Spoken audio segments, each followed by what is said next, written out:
Welcome to Living Teal, at the table with Fare, the destination to talk about anything and everything, but most of all food. Because we're here to make sure what you eat makes you feel great and never makes you sick. A seat at the table is brought to you by Fare, taking the fear out of food, one breakthrough at a time.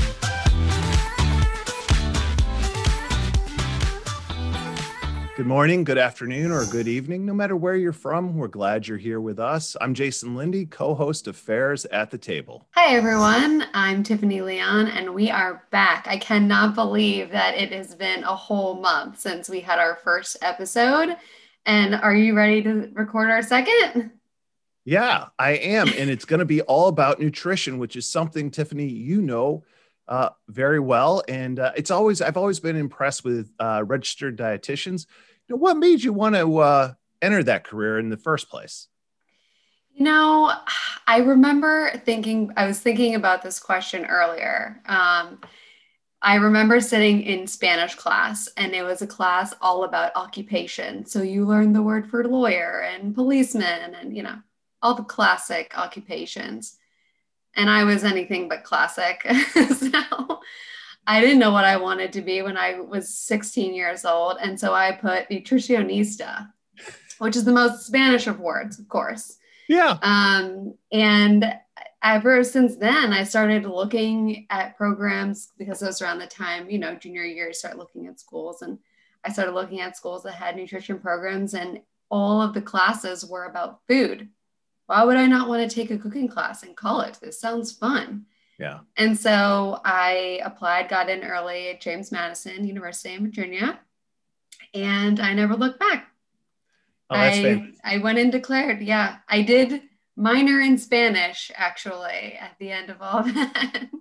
Yeah, well, yeah, you want to keep that nutritionista label, and sure. that's fantastic. And then what did you do? You went on to Columbia. Did you get a master's in nutrition, or what? Yes. What was that? Yeah. So to become a dietitian, you have to do a year-long internship. I think it's roughly 1,200 hours, but usually it takes about a year. So I went to New York Presbyterian, little girl in a big city. I never had any plans to live in New York, but coming from New Jersey originally, had been frequently. And so I did my internship at New York Presbyterian, and then I started working at Montefiore, which is, it was a clinic at Montefiore. It was in the Bronx. And while I was at the Bronx, while I was working in the Bronx, I decided to go back to school. And so I got a master's in nutrition from Columbia. Yeah. That's fantastic. Well, I'm glad one of us has Ivy League background. My schools I went to Syracuse and one year of Wake Forest Law School, and then a master's at GW, but that's fantastic. Still impressive schools. And I think your son goes to Wake now too, right? Followed in your footsteps? Yes, he does. And he will hopefully not follow in my footsteps and complete his education there. I realized the law was not for me after about 6 weeks. I mean, I went my first full year, but yeah. Sometimes you got to know when to tap out, Yes. I'm so glad I did, frankly. Anyway. All right. Well, on today's show, we have two dietitians that are joining us, and I will introduce them in a little bit. Actually, I'll probably let them introduce themselves so I don't miss anything. And then we have another, I don't know what I call him. Is he an actor? Actor, chef, young person, younger than me, extraordinaire. Yeah. I mean, the acting is amazing. The chef work is great. He is definitely a wonderful TV personality, and which is fantastic. I remember I was reading his bio, and he just had so many awesome things on there. I didn't know which one stood out the most. So thank you for clarifying that for the audience. Ladies and gentlemen, we welcome Sherry Coleman Collins and Nicole Chupa to our program, to our podcast, and we look forward to having a great conversation with you. Welcome, ladies. We're happy to have you on board. Thanks so much, Jason. Glad to be here. Well, thank you. And Sherry, why don't you start off? Why don't you just tell us a little bit about yourself? Sure. So I'm a registered dietitian nutritionist in the Atlanta area, and I've been a dietitian for about 15 years. second career for me. I worked actually in cystic fibrosis before that, and now work with clients who have food allergies, and I do a lot of speaking and writing and education, and I also work as a consultant for the National Peanut Board. Fantastic. And remind me, but do you have a podcast of your own? I did, and we put it on hiatus right before or right after the pandemic hit, and now we've decided that we're kind of thinking about maybe doing something a little different. So it's in transition. Okay, well, this is our second episode as co-host, so if you have any tips, please stop us at any point to let us know what we you guys are doing great. You're doing great. Before we get to Nicole, Jason actually just asked me this question, but what made you decide to become a dietitian?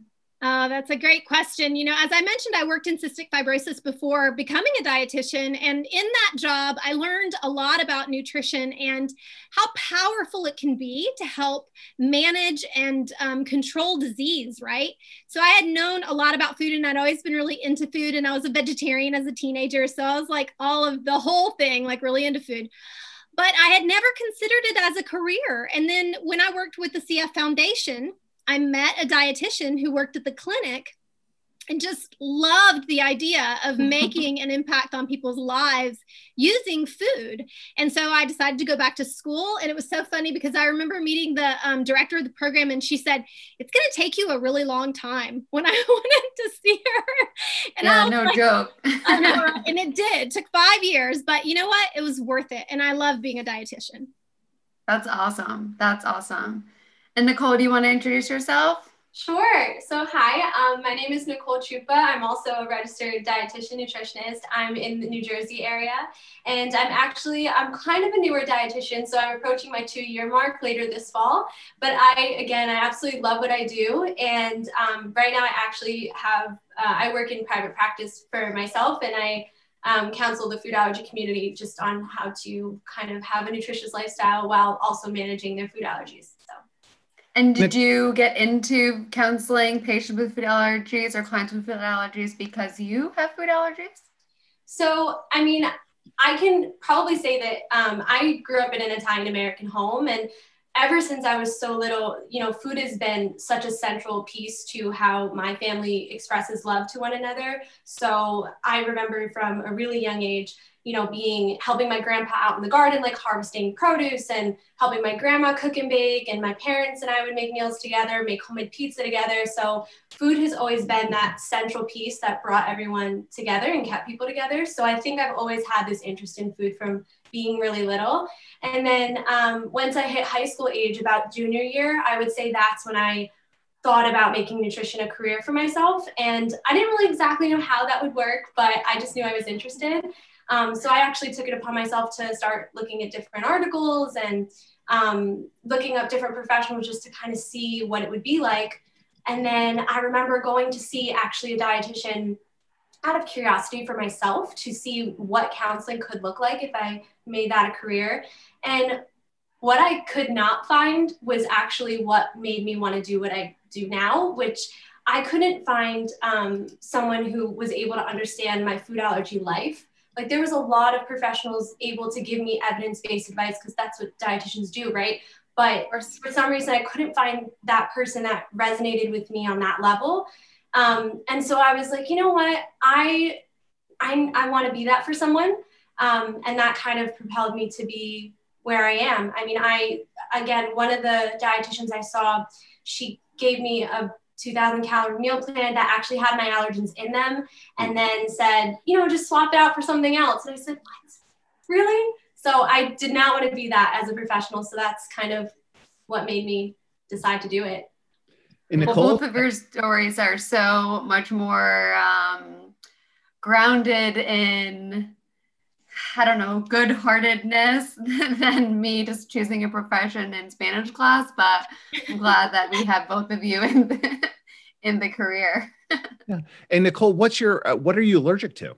So when I was younger, I was allergic to a lot more than I am now, but what has stuck with me to this day is 8 different things. So they're all anaphylactic: dairy, eggs, peanuts and tree nuts, coconut, mustard seed, poppy seed, lamb, and sesame seed.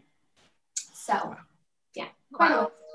But I'm Do you list them all off in the same order every time so you don't forget them? I saw you counting on your feet. Yeah, mostly I do. I have like an order in my brain since I was like 4, but you know, sometimes it varies. And you grew out of some allergies. Which ones did you grow out of? So I was actually allergic to all red meat as a baby, so I grew out of that, thankfully. So only the lamb stuck. I also grew out of sunflower and watermelon.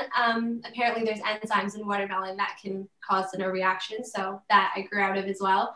And some other different foods, but the majority of them, those were them. I love watermelon. If I was pregnant during watermelon season, I would definitely be eating that every day. So refreshing. Sure. Yeah. Well, Sherry, you recently just gave a great presentation about the new dietary guidelines. Why don't you share with us a little bit about that presentation and sort of the exciting news of the new dietary guidelines? Well, it is very exciting. The Dietary Guidelines for Americans, of course, is a guidance document for the population that's released every 5 years from the USDA and the Department of Health and Human Services. And it's really meant to be sort of a roadmap for people about how we can eat to be healthier. And it's broken down into stages, but before this year, it never included information for infants and young children under 2. So now it does, and that's the big news, and that's why we did this recent webinar. And what we focused on, of course, is the great news around early introduction, knowing that, you know, now what we have based in science is that when we introduce these allergens early, we have the potential to prevent food allergies from developing. And that's still new news for many people. You know, a lot of people still don't know that. And so the Dietary Guidelines for Americans now finally have that information in it for the whole population. Yeah, I can't believe that there were no guidelines for infants up to the age of 2. It may have been the last podcast that I brought this up, but it's mind-blowing that there was never, you know, a standard for that, because obviously they're eating. Yeah, exactly. And parents need help. You know, they need information, they need guidance. And I think the American Academy of Pediatrics has always provided good information, the best information that they had for parents about feeding children. But not having that information in the dietary guidelines, I think, was a big missing piece. And so I'm happy that it's there now, and it'll evolve. And it had lots of other great information in it. So it certainly addressed the allergy piece, which I think is, for us, you know, really groundbreaking and great news. But it also talked about the importance of avoiding sugar under age 2, and, you know, those kinds of things that sometimes parents just don't know that needs to be on their mind when they're feeding babies. Yeah. Yeah, when you're introducing foods to a baby, it can be such an adventure day to day, depending on what the baby wants that day. And, you know, if they're into eating, and there's baby-led weaning now and recommendations for that. And March is National Nutrition Month. As dietitians, I'm sure you know this. And this month, or this year, the theme is Personalized Plate. So for a baby with food introduction, with baby-led weaning and allergen recommendations, of course the plate is going to be personalized. Like they have so many new foods to try. What do you recommend them trying first? Yeah, I think, you know, there used to be this idea that you have to start with specific foods, right? You have to start with cereal, and then you have to move on to the purees. And I think that now what we realize is that there's not good evidence that shows that we have to start with a specific food. I think that we, you know, when it depends on how the parent wants to feed the baby, right? Sometimes some parents do want to do baby-led weaning, and some parents aren't comfortable with that. And I don't think there's a right or a wrong answer necessarily. And a lot of people are doing sort of a combined. And I actually love that approach, because I think that recognizes the child's autonomy, and it gives them the chance to participate more than just spoon feeding. But not all babies are ready for that as quickly as others. So I think, you know, it depends on the parent's preferred approach. And then I think, you know, you just kind of go for it. You like choose something and start. I think starting with not with the sweetest things first is probably a good idea as we think about palate development, right? We want babies to accept vegetables, which is sometimes the hardest thing. Sometimes the hardest thing for adults too. And then, we want to think about meats and iron-rich foods too, because those are foods that babies need, especially at that 6-month mark. They're growing so fast and they need that additional iron, particularly if they're breastfed. And then I think, just giving them lots of colorful variety and different kinds of food are good kind of goals. And then once a baby started eating and not showing any, signs of allergy or problems eating, then I think we start with the allergens and get those in pretty quickly once we start feeding at that 6-month mark. Yeah. Yeah, that's such a good point. Obviously, keeping in mind the baby's developmental stage, making sure that they're holding their head up and that they're, reaching for foods. Of course, all of those things you want to make sure are also good to go before you start introducing food. But also just the different textures, because sometimes the baby may have trouble, swallowing, and you're not going to give the baby a spoonful of peanut butter when you're introducing peanut butter. So how do you introduce peanut butter to a baby? Oh, that's a great question, and one that I get all the time. When we think, of course, whole peanuts are a choking hazard, and we don't want to give those to babies until after age 4, really, is what I think the AAP recommends. Full strength peanut butter, right off the spoon, that's also a choking hazard. So we want to make sure that we thin it with some warm water, breast milk, or formula, like taking peanut butter and just thinning it out turns it into this really perfectly consistency mousse almost for a baby. That's a really easy way to do it. And then there are things like powdered peanut butter that's actually just like a flour that can be mixed right into a food they're already eating. So you can mix it with water, or you can add it to applesauce, or you can add it to infant cereal. Something like that is a really simple, easy way to introduce those foods. And then for things like eggs, you want to make sure that they're well cooked. You don't want to give a baby undercooked eggs. That's another thing to think about as we're introducing eggs. When we start thinking about seafood and, fish and shellfish, those kinds of things, those need to be well cooked as well. And they need to be pureed into a consistency that's safe for a baby, because those can be a little rubbery sometimes. Sherry, thank you. That is, I was just getting hungry here thinking about it, thinking about the different ways and just how creative you can be as a parent. Nicole, what are you finding out with some of your clients about this in these early stages of development? What are you finding that, parents like to feed, or where do they feel a little anxious about? I'm sure the introduction of known allergens may cause some folks to sort of second guess themselves and really think, is this what I should be doing? Yeah, I'm going to be honest and say that I don't get a lot of parents with babies who come to me with like infants or even toddlers. I have had a couple, and with those specific parents, it was a lot of that. And so we did work a lot with mostly, again, the introducing of the foods, kind of like Sherry was talking about. You hit a lot of the points, which I'm so happy, because it means that the dietitian community is kind of on the same page with that, which is great.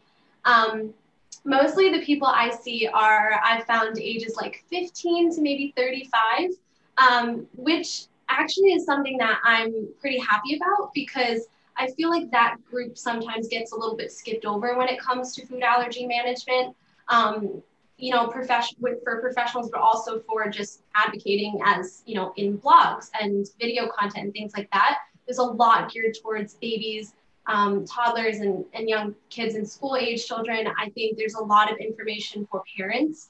Now it's up and coming, which is amazing. But for some reason, that adolescent group, sometimes once they get past college, gets a little bit looked over. So that's kind of who I'm focusing on for the majority. So I would say that's where I am with that. Yeah.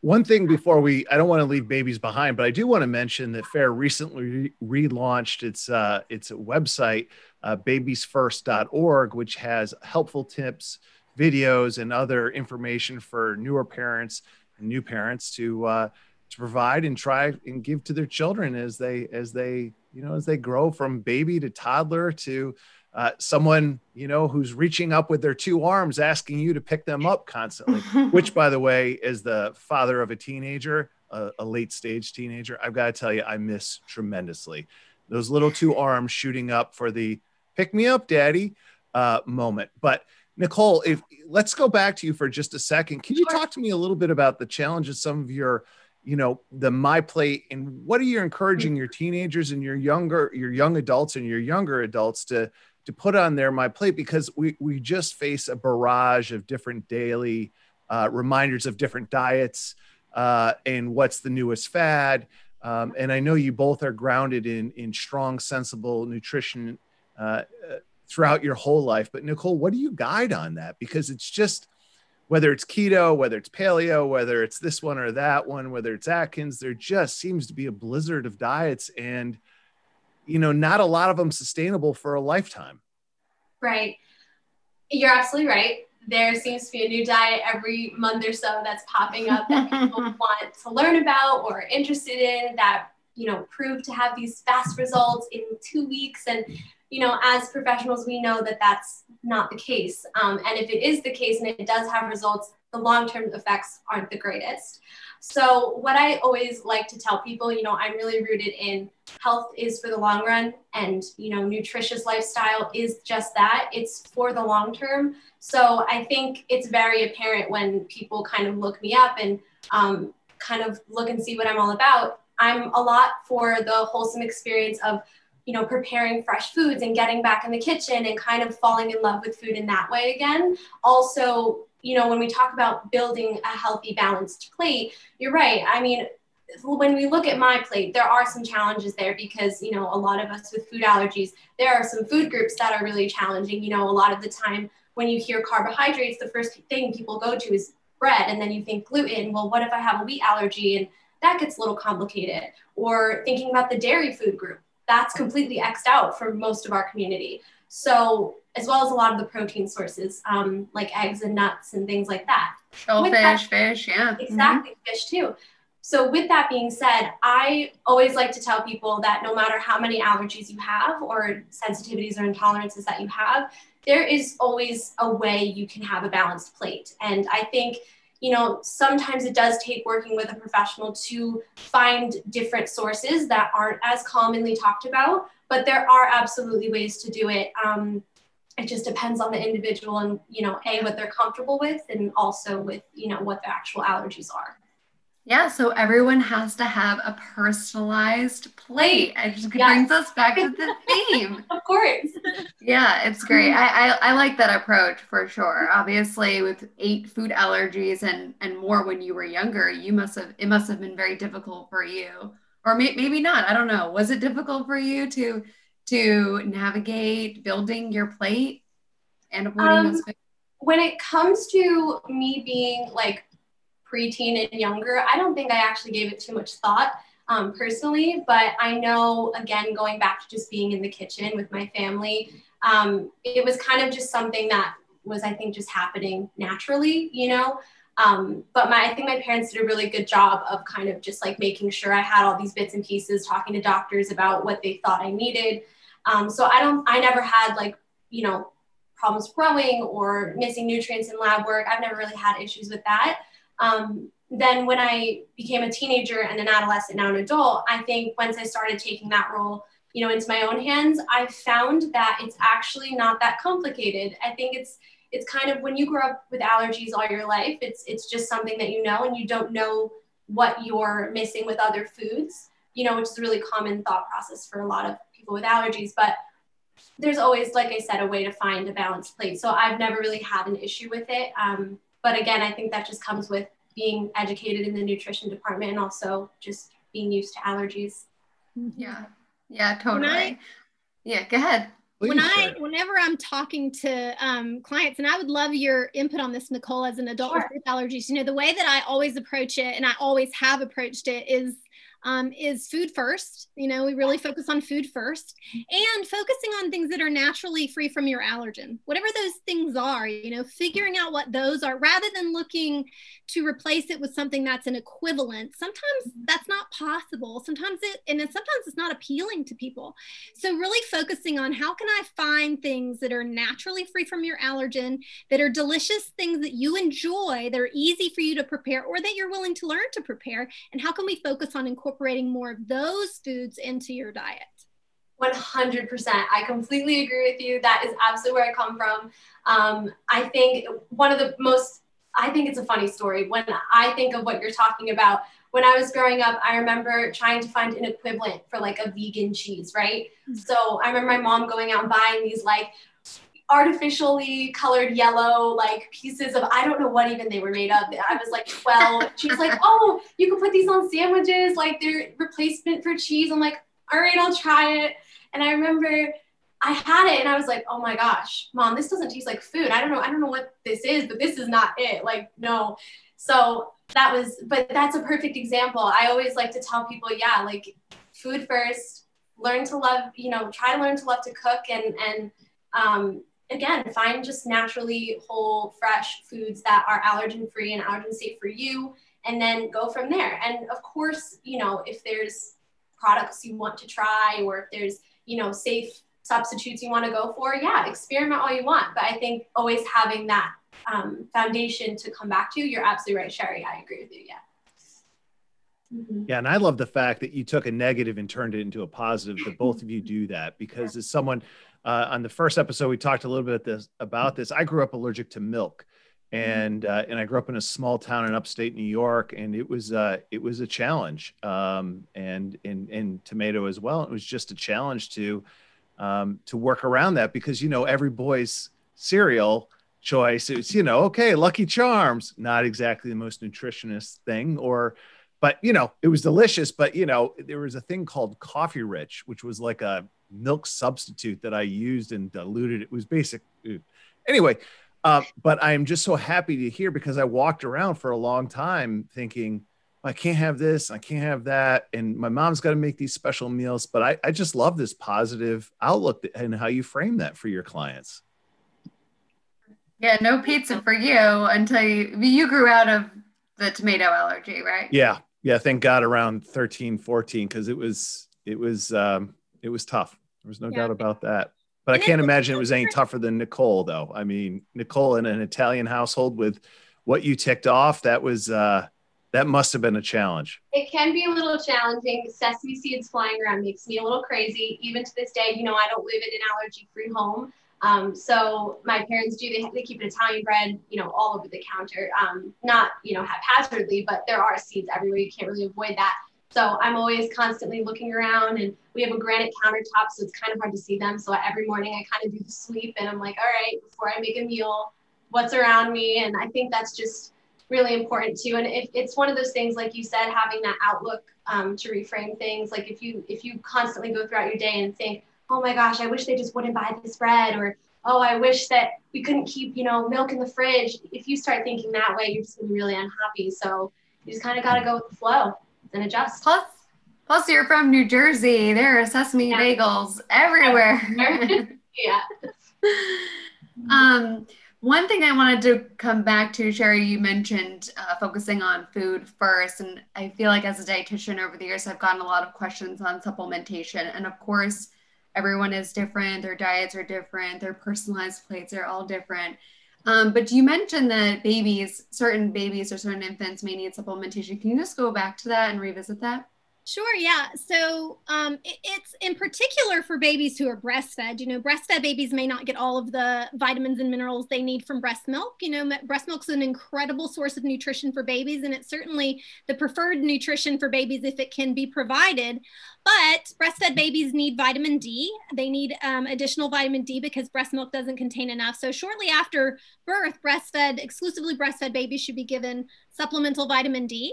And then if the mom is a vegetarian or a vegan, there may also be the need for additional B12.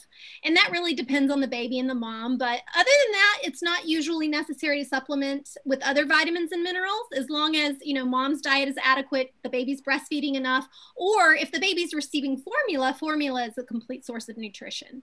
Sure. And then as you start to introduce complementary foods, focusing on some iron-rich foods, if they are breastfed, and foods that contain zinc as well, right? Yep, exactly. Yeah. Yep, definitely. And that 6-month point, one of the things that I often tell people is to remember in the beginning, when you just start feeding babies, the goal is not to immediately replace breast milk or immediately replace formula. It's really meant to be complementary to breast milk and formula, right? That's still going to be the primary nutrition for the baby.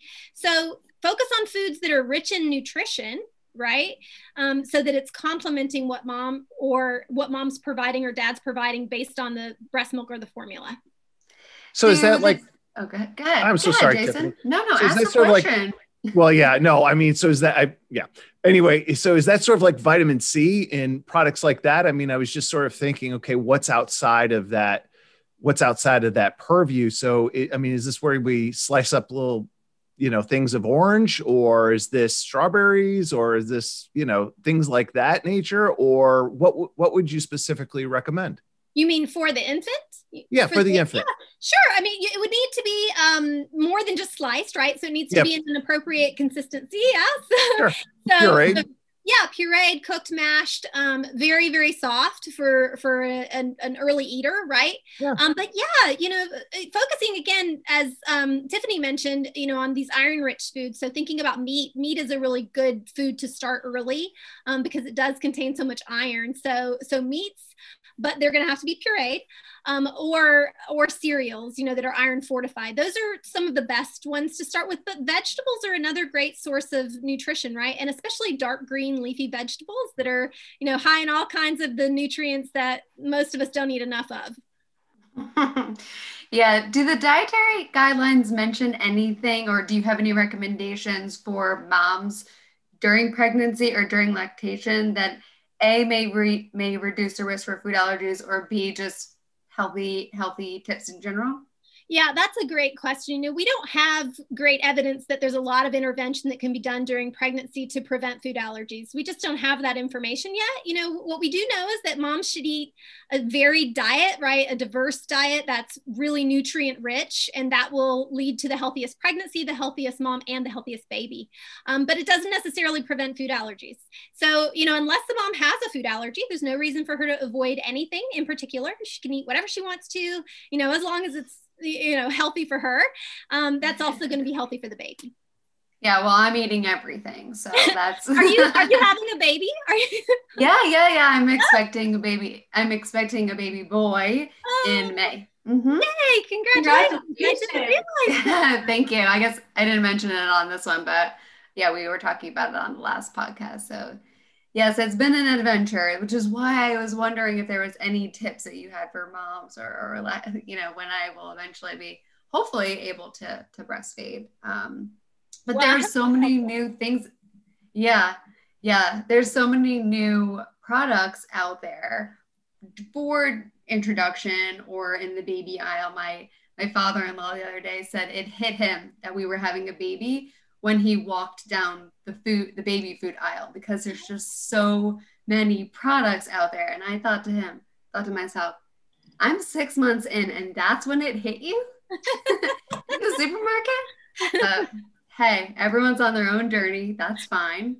But Nicole, when you're working with young adults or older clients or patients, how do you help them navigate the supermarket with all these new products? Jason mentioned a ton of different diets that are out there. And along with that comes, a ridiculous amount of things in the supermarket. So how do you help them navigate healthy eating with all that stuff, but also food allergies? How do you help them find things in the supermarket that they can eat? Right. I think that's such a big topic to cover. What I will say is a lot of the clients that I do see, most of the products I'm dealing with aren't necessarily from fad diet contrived products, but they're more so allergy friendly products. So it's like, baking mixes or pancake mixes or bars, things like that. So what I always like to tell people is, again, going back to that whole foods first kind of approach, now more than ever, there's just awesome allergy friendly products available to us, which is amazing. And it's so much more than we had like 10 years ago, let's say. So with that being said, there are food products that are really nutrient dense. And then there are also food products that we eat because they taste delicious and we love them. So I always like to say that, we are in just such an era of mass production with things like that. And I think, focusing more so on the fresh whole foods first is where I like to come in with that. And then Of course, if there's things that they like or they want to try, or if you are in a rush and you want to cook from a box from something, that's fine. There's nothing wrong with that. Convenience foods aren't bad foods. They're just picking out the right ones and seeing what they offer you is just kind of where you should be going. The other thing I like to do when talking about shopping, my favorite tip, just because it's so fun and it's so simple, Sherry, I'm sure you know exactly this, and you as well. I think the 5-20 rule for daily values, I love telling that to people because whether you're looking for a micronutrient, so high in vitamin C, or if you're looking for low in sodium, wherever you're coming from on the spectrum of that, I love saying, just take a look at the daily values column. And if it's 20% or higher, it's high in that nutrient. And if it's 5% or lower, then it's low in that nutrient. And I always like to say that kind of the recommendation for that from FDA is always, we want the higher percentages of things like fiber and vitamin D, calcium, iron, potassium, the vitamins, and we want, lower percent daily value for things like saturated fat and sodium and added sugars. Not to say that we can never have the opposite of those, but for the most part, I'd like to guide clients that way. So do you, when you guide clients on that, do you focus more on the nutrients or also and do macros ever come into a play? I mean, do you ever have to feel like, especially for someone who may be vegan and have food allergies, do you ever feel like, look, I appreciate what you're doing, but your protein percentage is, if we track, is really, really low here, and you need to increase that. I mean, it also helps with satiety. So just curious on how you would approach macros. Yeah. So I think working with macros is a very personalized kind of way to go. So it completely depends on the client themselves. If you have someone who's very into sports and they're quite athletic, maybe macros is something that you should be looking at. Or if you are maybe dealing with a client who, like you said, is vegan, perhaps macros could be something to look at. I do think for the general people, group of people that I do see, it's more so we're approaching it from more of an intuitive sense. I find that a lot of people with food allergies are just like people without food allergies. There's this hyper focus on numbers a lot of the time, with calories and portion sizes and serving sizes and measurements and grams. And it can get really overwhelming for someone who's not knowledgeable yet in the world of nutrition science. So I think attacking that from an approach where it's more intuitive and it's more what you think your body needs and kind of talking clients through that process is where I like to go, especially because I've noticed a lot of people that I deal with in the food allergy community as clients are coming to me with a lot of complicated relationships with food. And so I think that's something we don't talk about quite enough in the food allergy realm. It's just starting to become something we're talking about. But I've been really trying to open the dialogue with that because I've noticed a lot of clients are struggling with different behaviors and things. So I think the more intuitive way versus less of the micromanaging of that number department is much more beneficial for who I see. Yeah. That's such an important point. And I follow you on Instagram. So I've seen you on social helping followers through their relationship with food, because like you mentioned, people with food allergies are just like people without food allergies, and they may have a complicated relationship with food. Yes. And addressing that first can be a huge step in really navigating their personalized plate. Yes, exactly. Yeah, and I would say even sometimes people with food allergies perhaps have an even more complicated relationship with food because they've had adverse reactions to food. Yes. Eating can be scary. It can be, it can feel really safe and good to stay in what you know, right? Yes. And just limit yourself to only the foods that you know are safe. And that is so understandable. It is so understandable. And also, learning to step outside of that into other safe for you foods can expand your palate and help you enjoy food and live a freer life than you will if you limit yourself only to a very short list of foods. Yes, completely agree. Absolutely. Yeah, that's definitely a good point. Last month's podcast was on dating with food allergies and how you need to take certain precautions, but shouldn't let it limit you in the dating world. And we talked about going out to eat and, exploring different, maybe non-food related date options, but also if there is going to be food involved, how to kind of tackle that safely and how food allergies shouldn't define you in your quest to find true love. Totally. Yeah. I love that. Is there anything you guys want to leave? Any last tips that you guys want to leave for our audience? Gosh, we've had so much conversation. I mean, I think we've had such a robust conversation. I would say, for people who are interested in the Dietary Guidelines, since that was one of the primary things we talked about, I'd encourage them to go to the Dietary Guidelines website at dietaryguidelines.gov. And you can read more about recommendations for people at all stages of life and read what it says about allergy prevention. And certainly, I would invite people to connect online if they're interested in having more questions or conversation. I'm always interested in doing that. And Sherry, in both of you, really, I want to make sure we can find you later. So Sherry, how do we get you on social? I mean, I know you've got Southern Fried Nutrition, which is your website, but where else can listeners or viewers find you? And the same question's coming to you, Nicole. Well, I'm available everywhere on social media as Dietitian Sherry. So at Dietitian Sherry on Instagram, Twitter, and on Facebook. And it's 2 T's, no C in dietitian. And of course, if people are interested in the work that I do with the National Peanut Board, they can also find me at Peanut RD. Fantastic. Nicole? And the webinar that we had just mentioned, earlier on prevention of food allergies is available on our learning management system, foodallergyacademy.org. If anyone wanted to tune in, the slides are available and the full presentation. And Nicole, what about you? Where can we find you?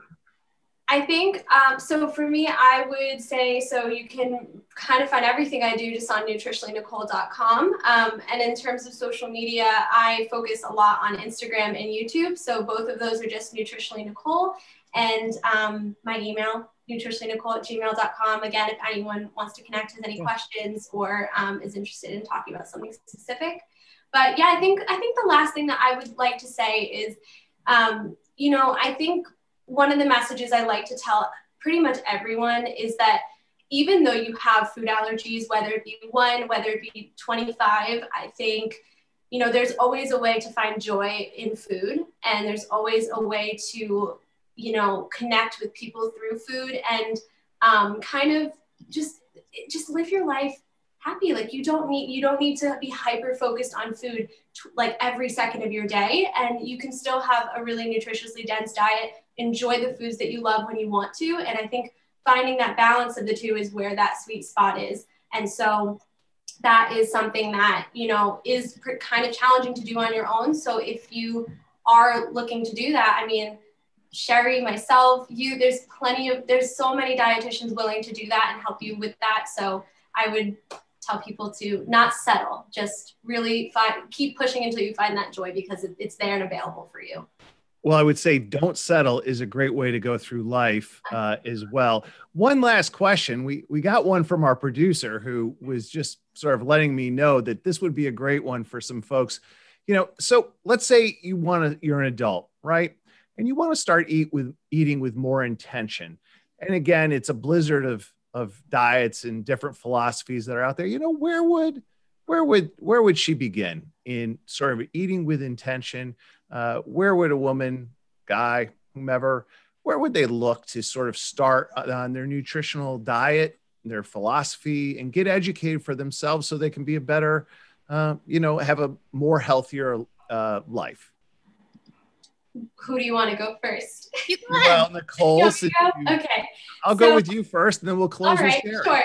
So I think one of the things that I like to, when it comes to that, the first step is I always like to look at what you're already doing. Because I find, again, it can be kind of overwhelming to just hop right in and be like, oh gosh, where do I start? So I would say, take a look at what you're eating in a day and just kind of quickly run through, even if it's not every detail at first, just kind of say, what am I having for breakfast today? Then be like, well, is there a way I can maybe up the nutrition of my toast and sausage? You know, is there a way, can I switch my refined bread to a whole grain bread of some kind? Can I choose a different type of sausage that's maybe a little bit less processed? Start really small, I would say, because that is something that is, you don't want to bite off more than you can chew because you'll just give up. And again, nutrition's for the long haul. So I would say start where you are. Kind of my favorite quote, start where you are with what you have and do what you can. I think that's the best way to come at it with more intention and less of, oh, I have to do this. It's a diet. I need to eat just broccoli tomorrow. Like, we got to just take it from what we're doing and kind of see how we can adjust it. That's great. Yeah, if you were told to just eat broccoli all day, every day, and that was how you became healthy, no one would do that. So Not at all. Yeah, I agree. I mean, I think that's great advice. I think, you know, I think the dietary guidelines are actually a really good place to start because it does have really clear, easy to understand information. Most people don't eat enough fruits and vegetables. I think that's an easy one to think about, you know, is adding more fruits and vegetables. Creating a diet that's colorful, that's delicious, that's high in fiber. You know, those are some of the key nutrients. Most people, you asked about macros earlier, and most people don't need to focus on macros. Most people get plenty of protein. There aren't very many people who don't get enough protein. Some people don't, but most people get plenty. Most people get too much fat. So maybe that's one to kind of think a little bit about. Most people eat too much sugar, but I always like to focus on adding rather than taking away. You know, what are the things we can add? So adding in more fruits, vegetables, high fiber foods, that I think goes a long way in a short time to improve somebody's overall diet. yeah, that's great. My husband and I started talking about what we're having for dinner roughly around breakfast / lunchtime on that first dog walk of the day. And he knows that I like to try a variety of different foods, tastes, flavors, all kinds of stuff, but there has to be a vegetable. And it doesn't matter how much or which one, but I would need there to be a vegetable. And it's just something simple, but it's something that's manageable and doable and you know, hit some of those key nutrients that you were talking about before. So yeah, I think that's great advice. And then we always start thinking about the next meal around the time we're eating the one we're yeah. And I think thinking about a fruit and a vegetable at every meal is like, that's a great goal, is to think about, you know, can I have a fruit or a vegetable at this meal? We have fruit and vegetable at every dinner meal and at every lunch meal. And at breakfast, we always have a fruit. So, you know, little things like that make a big difference over the long term. So great job. yeah, I saw those peanut butter chocolate waffles you had on your Instagram the other day. And I believe there were some raspberries. There were berries. Yes, I got you. Mm-hmm. Yeah, I want to know what fruit that syrup came from, or syrup. That's my fruit. A tree. That's a vegetable. Plant-based. Plant-based. Oh, I love it. I love it. Well, ladies, we have loved having you on, and thank you for at least speaking for myself, for making me a lot smarter in this short period of time. I've learned a lot, and I hope our listeners have as well. But we have, it's been a lot of fun having you aboard today. So thank you so very much. Thank you for having me.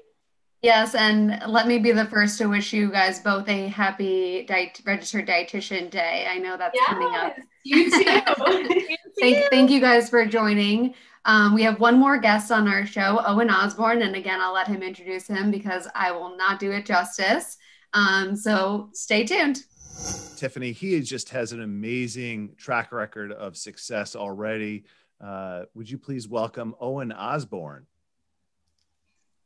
Hello there, Owen, everyone. Hi. Welcome to Fairs at the Table podcast. And before we begin, I'm just dying to know, you're a chef, you're an actor. I mean, you've already conquered two amazing worlds at such a young age. Tell us a little bit about yourself. Well, I'm 13 right now, and as you may know, I did the Healthiest Lunchtime Challenge, so I got to cook and go to the White House to meet Michelle Obama. I was on the Rachel Ray Show, and I did the Uncle Ben's cooking competition, $45,000. That's what I won. And then, yeah, I did Chop Junior, and that was really fun. That was a lot of fun. It was really tough being in that kitchen, but it was a lot of fun being there. I was really happy to be there. The closest thing that I've ever come to Chopped is when my husband goes food shopping and he brings home a random bag of stuff.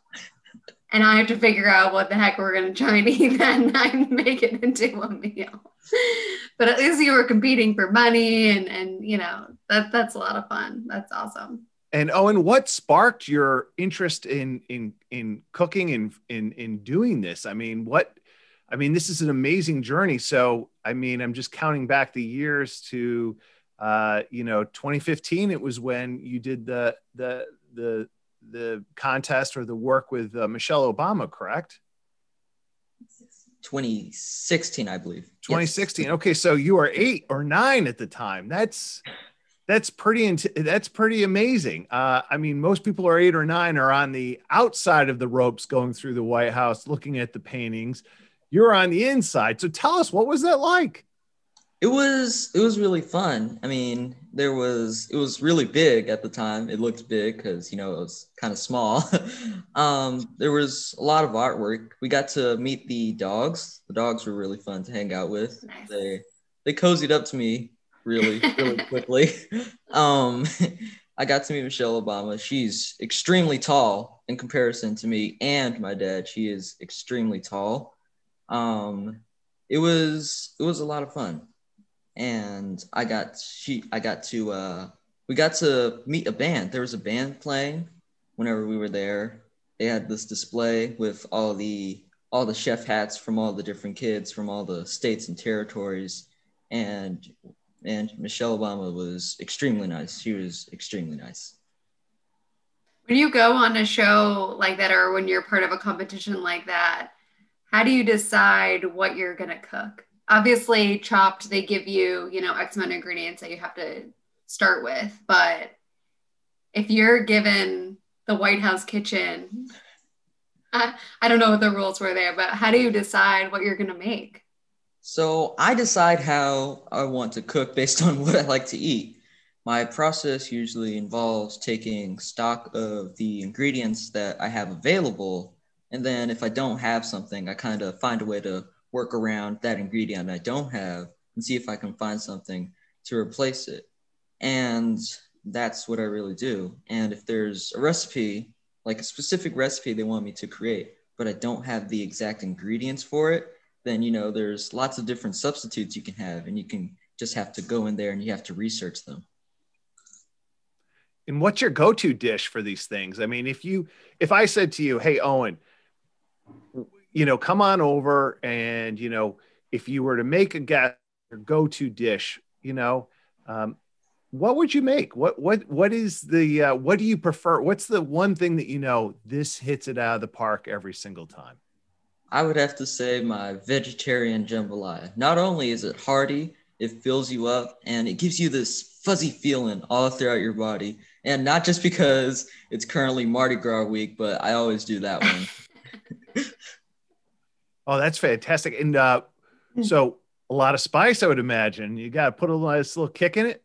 Nice little kick. I can't really say because that's a family secret. Sure. Proprietary recipe. So when you mentioned when you're in the kitchen and you don't have something, let's say the pantry doesn't have something that you need, you have to find a substitute, and you have food allergies, which we didn't even get into yet, but you have food allergies. Have you had to make substitutes like that or swaps your entire life in order to make something that's safe for you to eat?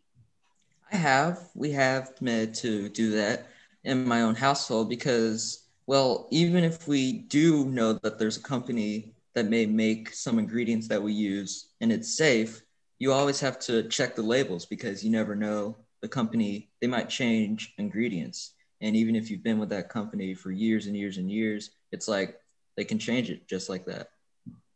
That is really, and that's the best advice we can share always is just read the labels. I mean, we know it takes time, but it is so critical. That's amazing. And what allergies, what foods are you allergic to? Well, I'm allergic to eggs, dairy, beef, oranges, and nuts. Interesting. And were you allergic to anything else when you were younger? We had nutritionally Nicole on the show earlier, and she had mentioned that she had grown out of a couple of her food allergies. Have you always had those same food allergies your whole life? Yes, I've always had them. I mean, my allergist has said that I may be growing out of one or two of them, but just to be safe, we're just going to avoid it completely. Right, of course. Yeah. And you're a vegan, correct? Is that because of the food allergies, or that's a choice on top of the food allergies? It's a choice on top of the food allergies as well, because, just because you're vegan doesn't mean that the food has to taste funny. I mean, there's so many Of course options not. you can do and different ingredients that you can choose that are not only vegan, but they taste good. Yeah, of course. That's Of course. amazing. So has the pandemic changed anything about how you manage your food allergies or products that you may have been go-to to manage your food allergies? It has. A lot of the products that I used to use, they've been really low on stock whenever I go to the stores. So I've just had to, I've had to create all my ingredients. I've had to get most of them from the fresh food section and combine those to kind of create what it was that the store had. I have to kind of create those to create it, to make the ingredient that I originally was going to use. Like what? I'm just so curious what a food store is running out of. Well, if I were to have maybe some sort of sauce or something that I would use, right? I'd have to go and buy all the fresh ingredients and the spices, and I'd have to kind of make my own version of it because I the see. store's out of it. Yeah. No, that makes 100% sense. Wait, I'm going to be having pasta tonight, and normally my mom's proprietary recipe calls for a jarred ingredient, but I'm pregnant right now, and I can't stand the smell or taste of onions. It's offensive to me. I can't even have onion powder, so I will have to recreate this jarred ingredient that will be going into this pasta sauce, and stay tuned. We'll see if we can do that. And Owen, how did the experience? So, did the experience on Shop lead to more acting? I mean, I took a look, or was your act and your cooking experience, did they kind of run parallel? I just think it's such a fascinating path. And what's it like when you're on stage? I mean, is it talk to us a little bit about the differences from cooking for your family or cooking for yourself and being on stage. What's that sensory experience like for you as you're in the moment for both of these activities? I mean, for cooking, that's kind of easy for me because cooking, it's really an art. And, I'm all about trying and creating new things. And acting, there's a lot of different things you can do. You gotta push yourself and push your mind to kind of a different place, because in acting, you're trying to be these different people, right? So you kind of have to figure out their way of thinking and try and incorporate that to your way of thinking. Oh, it's amazing. And do you have anything? I know that, obviously restaurants and the performing arts theaters have been hit hard during the pandemic, and hopefully, we'll all be in a better place here in a few months with the vaccines. Are there some things that you're looking forward to taking on soon, in the post-vaccine world? Well, I am looking forward to getting back into, going out there and trying new and different recipes. And I'm looking forward to getting back and doing a lot more acting because it's been moving kind of slow with the virus and everything. But, once these vaccines come out, and everything starts to slow down, the rate of infection goes down, it's just going to be a whole lot easier for everyone to go back to their normal lives. Yeah. How do you manage your food allergies on set? Is it second nature by now? You've been in the acting role for a little while. You've had the allergies since you were younger, and so it's easy for you, or it's still something that you have to plan ahead for and think about and make sure you have snacks. How does that work out? Well, it's a little easier for me now because I kind of have an idea of some of the restaurants that a lot of these acting places they use as caterers. I kind of have an idea, and I know which ones that are safe for me, but just as a precaution, I always try and pack some snacks just to make sure that even if they do have a restaurant that I know is safe, just in case they may have cross-contamination. So it's always easier just to bring your own food. Sure is. Sure is. That's great advice. And Owen, I know, you're still a few years out, but I mean, what are you thinking for after school? I mean, are you thinking you want to go down the chef route, the acting route, or perhaps a different path altogether? I mean, you just have first off, I'm delighted that you won those contests. And I got to imagine that your parents are thinking, well, if Owen goes on to college, we've got a lot of the down payment right here with that one win. So what are you thinking there, sir? Well, I've been doing really good in my studies. I've been thinking a lot about it. I'm still not sure if I want to do acting or cooking, but a new career that I've been thinking about a lot lately is something maybe in the aerospace sciences and, space travel and all that sort of stuff. That's been something that's coming up on my radar. Oh, that's fantastic. Do you find that you're a detail-oriented person? I mean, I would imagine that, cooking, that you're creative, but that you have to be detailed and focused to sort of nail down the execution. And again, I would imagine that carries over well with acting. Right. You always have to make sure, because it's the tiny little details. Like say if you have some of the sauce that you put on your plate, you have that dripping off the side, you want to clean that up. It's the tiny little things you have to pay attention to in acting and in cooking. Yeah, maybe your food allergies have played a role in that, and in that you've had to read all these labels and do your research ahead of time. And sometimes it's not listed in a contained statement at the bottom where you can see. And for someone that has some allergies that are outside of the top 8, you kind of have to dig in those ingredients to make sure that it's right. Safe for you. So perhaps that attention to detail stemmed from that. Yes, it has. A lot of my attention to the details, it's come from, really digging in and reading those labels. You must also be really good at math, as I've heard that in the aerospace, astronaut, in that realm, you have to be really good at math. At least that's what I was always told. I am. I really love math. It's awesome. It's really fun. I mean, you have to follow the rules, but other than that, it's really fun to do. Oh, it's fantastic. It's fantastic. I love your problem solving approach, Owen. I mean, again, when I was twice your age, I don't think I had as good of sense as you do now. It's amazing. Oh, and if people are interested in learning more about your story, where would we go? Where would we find you on social media, sir? Well, you can find me on Instagram at the Owen Osborne. That's where you can find more about me. There's a lot of documents about me that my mom's made and I've helped her with, and news reports that have been talking about me and such. So, I mean, there's stuff out there if you want to learn more about me. And, I'm always willing to give advice to help someone out in their lives with allergies or acting and cooking. Yeah. I mean, one question I do have for our younger listeners, you're right in the sweet spot of people who, some folks at 13 are really concerned about how food allergies are perceived by their friends in their peer group.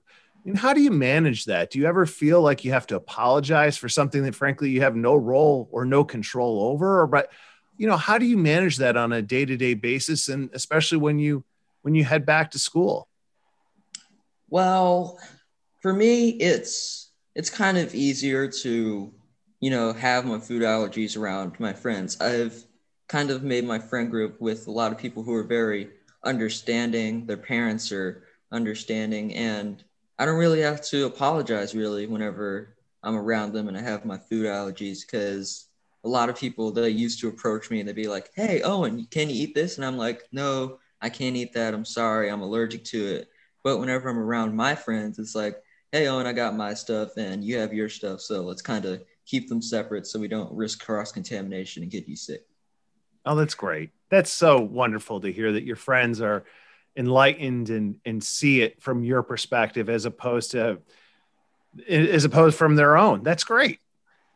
We got the same tips last month, and I know I brought up last month's podcast earlier, but we had some similar tips in the dating world, in that when you're trying to find a mate, if they are, not willing to work with you and your food allergies, or or not willing to change the restaurant or just help you out along your journey, then you can weed them out pretty quickly. And it sounds like you've been able to do that with your friends. Yes, I have. That's fantastic. So when you go over their house, let's say one of them's having you over for dinner, you tell their mom, dad, whoever's cooking dinner, hey, I have these allergies, and they're totally cool with it? Or do you hop in the kitchen and help them prepare something for you?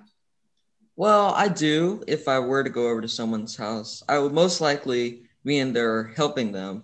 But if they were like, you know what, it's fine, Owen, we'll just get you something, I'd probably be like, well, it's okay. I'll just bring my own food, because my family and we have made sure that my relatives and friends know all my allergies, but there's no guarantee that there isn't some sort of cross-contamination, even if I do make the food myself. Yeah. That's a good point. That's true. And what's your favorite dish right now, Owen? What do you lean to right now? Well, right now, even though it is Mardi Gras weekend, it's kind of obvious. I would probably say, it's got to be my jambalaya. I've always stayed true and stuck to that one. It's like stuck out of my back. I've always had it.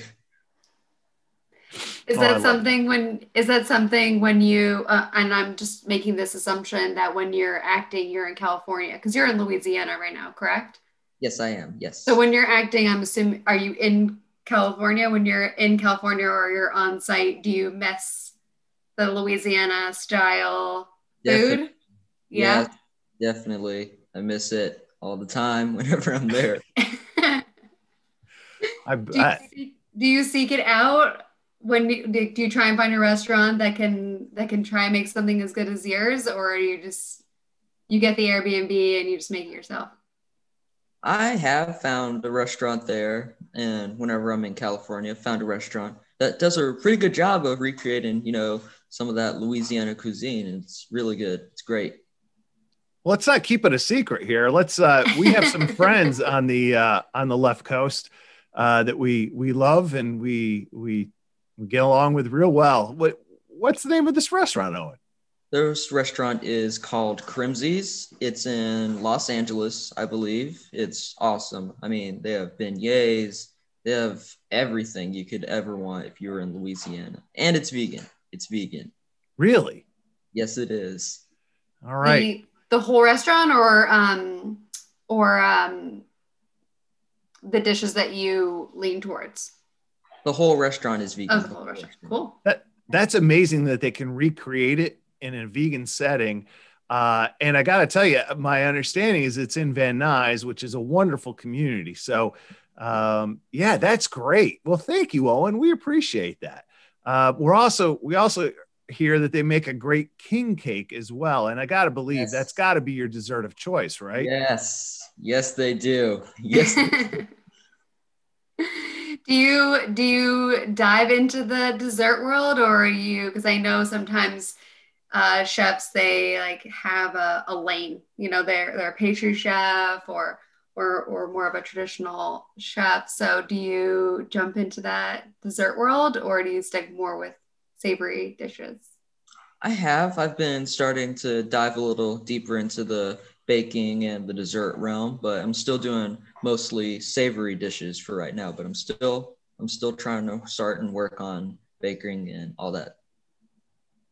Definitely need attention to detail with baking, a lot more precise measurements, because every ingredient is there for a reason, not just to add, flavor and expand the profile of the dish. It's to make sure that the cake rises and to make sure that that it has like that springy.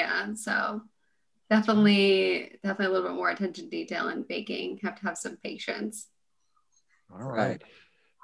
Well, Owen, thank you so very much for stopping by with us and chatting. And again, we look forward to visiting you on the Owen Osborne on Instagram.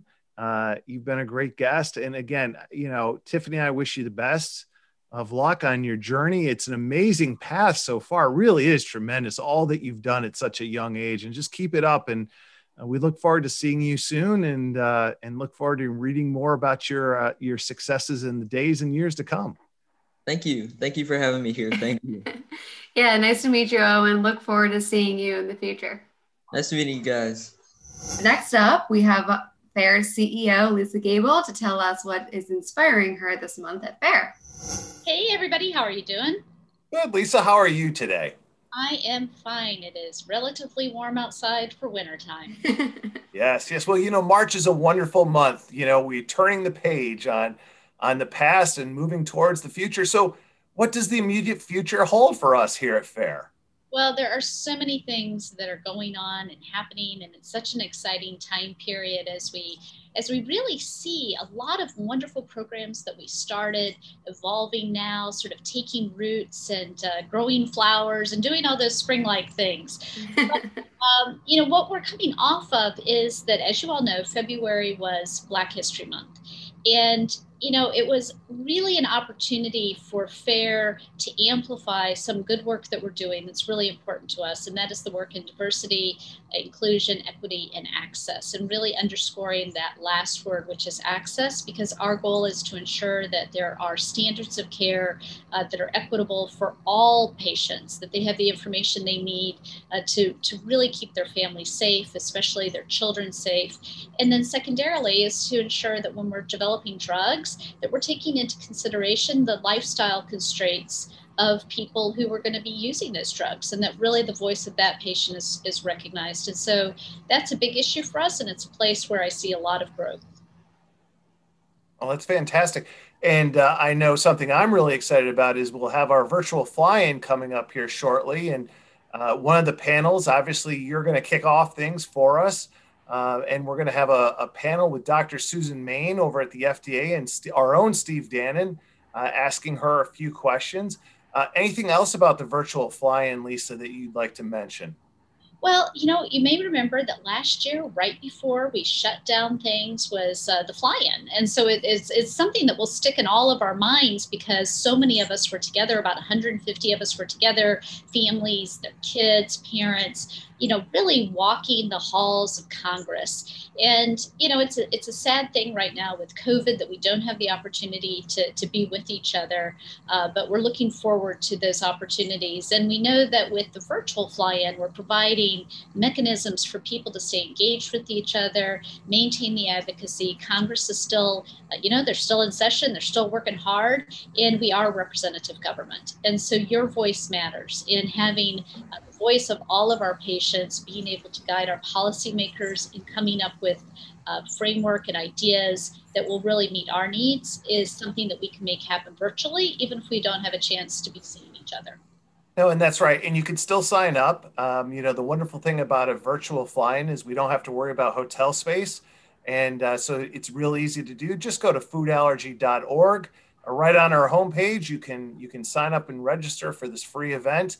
And we look forward to seeing you here on March 8th, 9th, and 10th. We're going to have great content, great guests. It should be a great time. Yeah, I'm looking forward to participating this year. I think I actually interviewed the week right before the fly-in last year. Yeah, what timing. So I'm excited to be a part of it this year, even though it's virtually. And hopefully next year, we can all be back together in person.